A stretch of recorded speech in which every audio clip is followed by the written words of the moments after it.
bagaimana ini menanggapinya? Karena masih ada yang mempertanyakan mana aksinya begitu di tengah wabah ini. Kenapa pejuang masih banyak yang diskusi-diskusi saja? Ya, jadi diskusi itu adalah bagian dari aksi. Jadi jangan kemudian dianggap ketika diskusi tidak melakukan aksi itu satu kesalahan besar. Tapi saya ingin berkata beginilah, saudara-saudara Allah SWT, tentu aksi atau amal itu kan harus sesuai dengan problemnya. Problemnya apa? Itu akan menentukan aksi atau amal apa yang dikerjakan. Jadi kalau ada genteng bocor, tentu saja aksinya adalah segera membetulkan genteng yang bocor itu. Tidak cukup dengan omongan. Saudara-saudara, genteng bocor, 1000 omongan bahkan 1.000 omongan tentu tidak akan mengakibatkan genteng itu menjadi menjadi buntu, menjadi tidak bocor. Karena itu memerlukan aksi, tindakan, amal. Tetapi ada juga problemnya itu bukan problem itu, tapi itu membutuhkan aksinya dalam bentuk omongan. Orang yang tidak bisa membaca, orang yang tidak memiliki ilmu, orang yang tidak memiliki pengetahuan, tentu solusinya bukan melakukan tindakan, tetapi adalah diajar. Mengajari mereka tentu saja dengan omongan gitu. Jadi oleh karena itu seorang guru itu seharian dia mungkin hanya menggunakan yang paling banyak adalah mulut dia, bukan kemudian tangan dan kaki dia. Bayangkan kalau guru justru yang aktif adalah kaki dan tangan dia, ya, bukan mulutnya. Wah, ini muridnya bisa bocor semua. Justru murid itu harus guru dalam seharian menggunakan mulut. Untuk apa? Untuk mengajari murid-murid mereka. Demikian juga seorang ulama, tentu aksi yang dibutuhkan adalah mulutnya untuk mengajari umat tentang Islam dan seterusnya.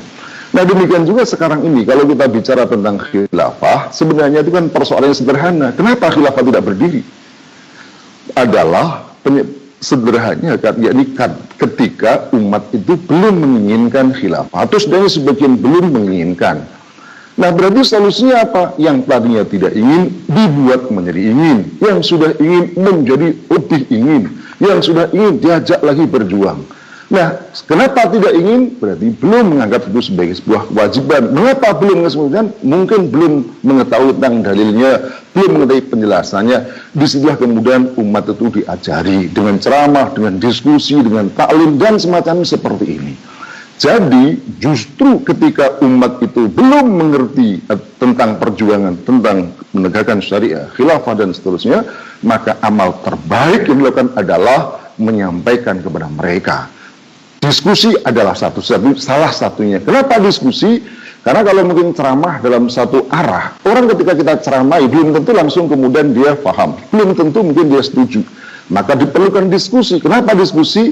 Karena ketika kita sampaikan, lalu kemudian dia tidak paham. Ketika tidak paham, maka dia bertanya, dijelaskan ketidakpahamannya. Mungkin dia belum setuju, maka dijelaskan letak ketidaksetujuannya, sampai kemudian dia paham, sampai kemudian setuju, bahkan kemudian siap untuk berjuang bersama. Oleh karena itu, jangan sekali-kali meremehkan diskusi, meremehkan bicara, dan semacamnya, karena inilah bagian dari upaya untuk membangkitkan umat. Jadi, membangkitkan umat itu caranya adalah menyampaikan dakwah. Dakwah itu apa? Ya dengan mulut ini. Dan jangan dikira bahwa ini sesuatu yang kok begitu saja. Allah memuliakan menggunakan lisan kita, mulut ini untuk dakwah. Wa man ahsanu qawlan mimman da'a ila Allah wa amila salihan wa qala innani minal muslimin. Betapa Allah menyebut ucapan yang paling baik adalah yang mengajak kepada Allah Subhanahu wa taala. Jadi tentu diskusi, tentu pengajian dan seterusnya adalah bagian dari amal, bagian dari aksi untuk menegakkan syariah dan khilafah.